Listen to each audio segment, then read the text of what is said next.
مرکزی اہل سنت الجماعت سنگاریڈی تلنگانہ کے زیر اہتمام جلسے عظمت اولیاء و فیضان غریب نواز رحمۃ اللہ علیہ کا انعقاد عمل میں آیا۔ اس موقع پر آل رسول نبیر غوث اعظم تاج العلماء حضرت علامہ مولانا سید شاہ محمد نورانی میاں اشرفی الجیلانی صاحب قبلہ کچوچا شریف کے علاوہ آل رسول نبیر غوث اعظم حضرت علامہ مولانا سید شاہ مجتبیٰ حسینی صاحب قبلہ، برادر سجادہ نشین آستانہ جلالیہ گلسرم شریف و آستانہ قادریہ کرکندہ شریف نے خصوصی خطاب فرمایا۔ اس موقع پر عاشقان اولیاء کی کثیر تعداد نے شرکت فرمائی۔ سلطان الہند خواجہ معین الدین چشتی اجمیری رضی اللہ تعالیٰ عنہ کے گراقد احسانات ہم پر ہیں۔ ہم ان کے احسانات کا بدلہ نہیں چکا سکتے، بلکہ ان کا ذکر خیر کر کے، ان کے تعلیمات سے واقفیت حاصل کر کے اپنی زندگی کو سنوار سکتے ہیں، اپنی زندگی کو بدل سکتے ہیں، اپنی زندگی میں انقلاب پیدا کر سکتے ہیں۔ یہ جو نورانی محفل ہے ہمارے لیے گناہوں کی مغفرت کا ذریعہ ہے۔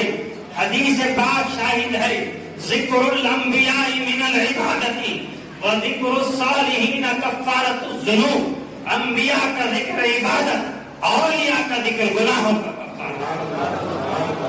مرکزی اہل سنت والجماعت کے صدر و سیکریٹری تمام ممبران کو میں مبارکباد دیتا ہوں۔ انہوں نے نورانی محفل سجائی، صرف نورانی محفل نہیں سجائی بلکہ اس نورانی محفل سے خطاب کرنے کے لیے جس شخصیت کا انتخاب کیا وہ بھی نورانی،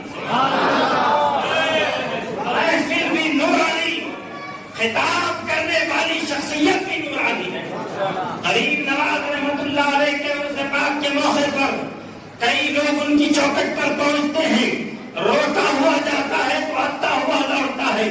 اگر کوئی کسی مجبوری کی وجہ سے آپ کی چوکٹ پر نہ پہنچے، وہ پریشان نہ ہونا، غمزدہ نہ ہونا، جہاں کہیں ہو وہیں سے کہہ دینا، اے غریب نواز ہم مجبور ہیں، آپ مجبور ہیں، ہم مجبور ہیں، آپ مجبور نہیں ہیں۔ ہم آپ سے درخواست کرتے ہیں غریب نواز آپ ہمارے لیے دعا کریں۔ یقیناً غریب نواز اس کے لیے بھی دعائے خیر فرمائیں گے۔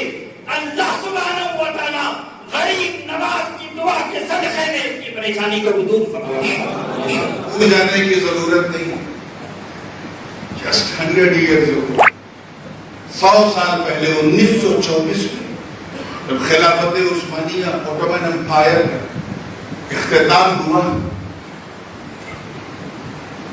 اس 1924 سے پہلے ہماری لائف اسٹائل کچھ اور تھی۔ اس 100 سال میں ہم کہاں سے کہاں پہنچے۔ ایک مستشرق بعد میں وہ مسلمان ہو گیا، اس نے کتاب لکھی سگنیفیکنس اباؤٹ دی اسلام۔ وہ لکھتا ہے کہ 1924 سے پہلے توجہ چاہیے مسلمان جھوٹ نہیں بولتے۔ اگر آپ کو یقین نہ ہو تو آپ کی آبادی میں اگر کوئی 80-90 سال کا کوئی بوڑھا ہو تو اسے پوچھو کہ تم نے کبھی اپنے ابا سے جھوٹ سنا، وہ یہ کہے گا کبھی نہیں بولتے۔ صرف 100 سال پہلے کسی کو مسلمان دھوکہ نہیں دیتے۔ کاروبار کرتے تھے تو اگر کہیں کوئی گڑبڑ ہوتا تھا تو خریدنے والے سے پہلے کہہ دیتے تھے کہ دیکھو کپڑا دونوں ایک ہے لیکن یہ سستا اس لیے ہے کہ اس میں نیچے سے پھٹا ہوا۔ اتنے ایماندار لکھتا ہے کہ اتنا سچ بولتے تھے، اتنا سچ بولتے تھے کہ ہماری کرسچن کمیونٹی میں اگر کوئی بندہ ہمیشہ سچ بولے تو اس کو شک کی نظر سے لوگ دیکھتے تھے۔ کیا بات ہے بھائی، یہ ہمیشہ سچ بول رہا ہے، جھوٹ بولتا ہی نہیں، کہیں مسلمان تو نہیں ہو گیا۔ Just 100 years ago، not too far، صرف 100 سال پہلے ہمیں سے کہ ہمیں دیکھ کے لوگ کہتے تھے جب بندہ ایسا ہے تو مولا کیسا۔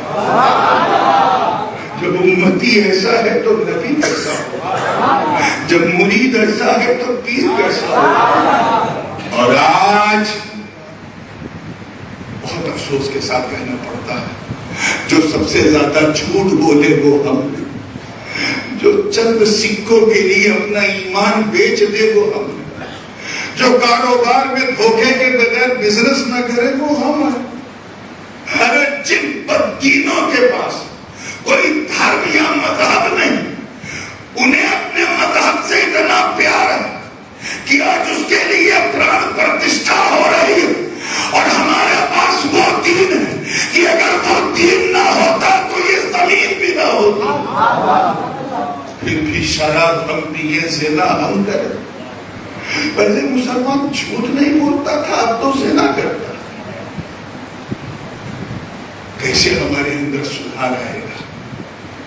اس چیز کو ذہن میں رکھو۔ اسی لیے اللہ پاک نے فرمایا اے ایمان والو ایمان لے آؤ، یا ایھا الذین آمنوا آمنوا، اے ایمان والو ایمان لے آؤ، یعنی نام کے مسلمان نہیں، کام کے مسلمان۔